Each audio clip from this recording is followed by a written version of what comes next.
Soft ambient sounds of a 17th century city at night.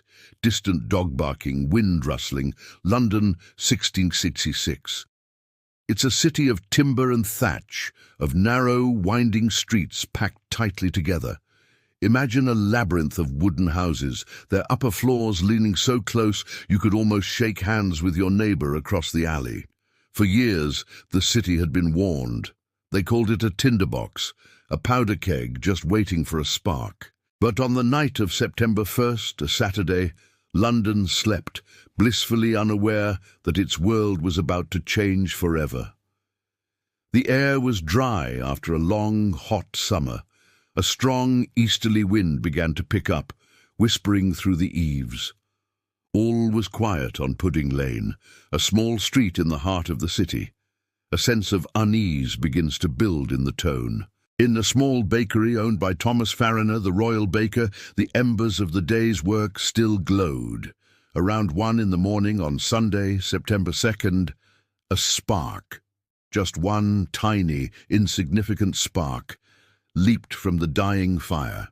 It found a pile of dry firewood, and in an instant a small flame was born. Farriner, his wife, and his daughter were awakened by the smoke and heat. They managed to escape by climbing from an upstairs window onto the roof of the next house. Their maid, however, was too afraid to make the jump. She became the first victim of what would soon become a raging inferno. The fire had claimed its first life, but it was just beginning. The pace quickens, the tone becomes more urgent. The Farriner house was quickly engulfed. The strong easterly wind, which had been a gentle whisper, was now a bellows, fanning the flames and pushing them westward. The fire leaped from the bakery to the Star Inn next door, and from there it found the hay and straw stored in its stables. The blaze grew stronger, fiercer. It began to consume the warehouses along the Thames, filled with oil, tallow and spirits, fuel for an unstoppable monster.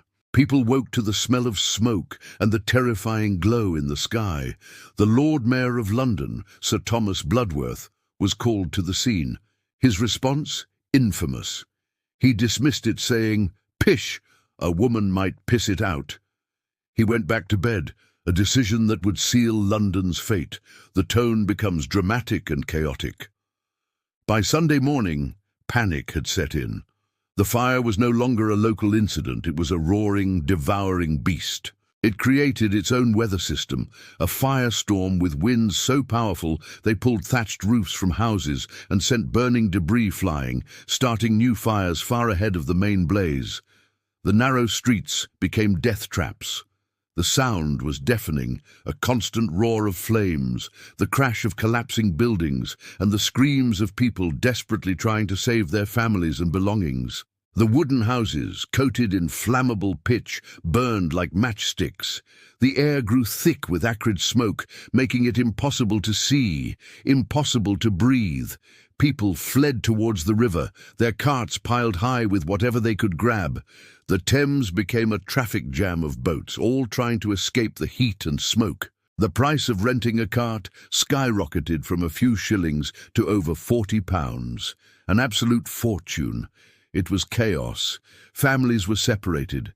The city's social order dissolved as rich and poor alike became refugees in their own city, watching as centuries of history turned to ash.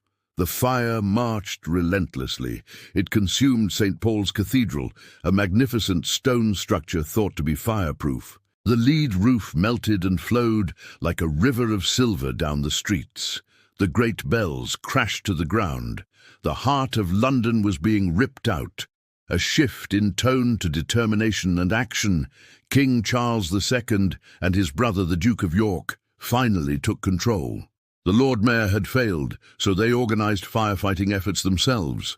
But with the primitive tools of the time, leather buckets and simple water squirts, they were powerless against the firestorm. There was only one solution, a drastic and brutal one: demolition. They had to create fire breaks, empty spaces that the fire couldn't jump across. Using gunpowder, soldiers began blowing up houses in the path of the flames.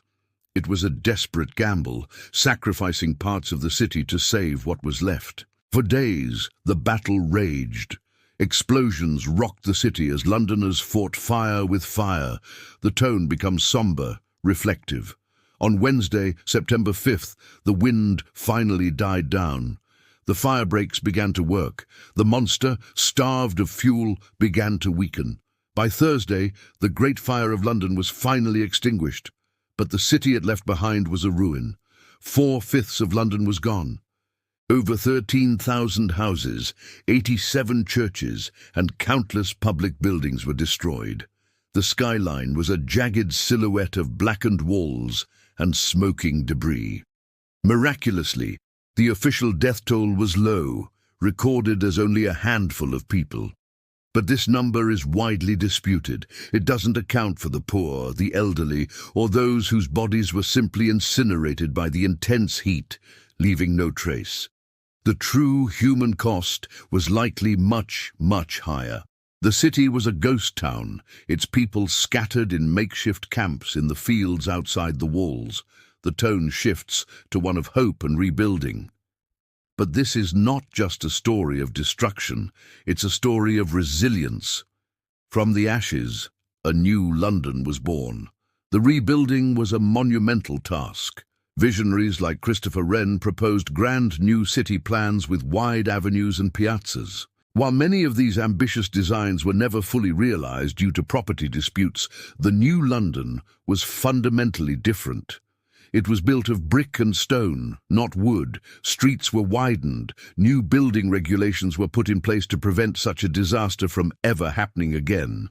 Christopher Wren himself would go on to design 52 new churches, including the magnificent new St. Paul's Cathedral, its iconic dome, a symbol of London's rebirth, rising defiantly from the ruins. The Great Fire also led to the creation of the world's first property insurance and the establishment of London's first professional fire brigade.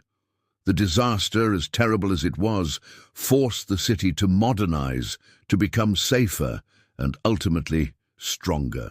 It's a powerful reminder that even from the most devastating losses, we can find the strength to rebuild, to innovate, and to create a better future. The fire forged the London we know today, a city built not just of brick and stone, but of the enduring spirit of its people. Thank you so much for joining me on this journey back in time. If you found this story as fascinating as I do, please hit that like button and subscribe for more dives into history. Let me know in the comments what historical event you'd like to see next. Until then, stay curious.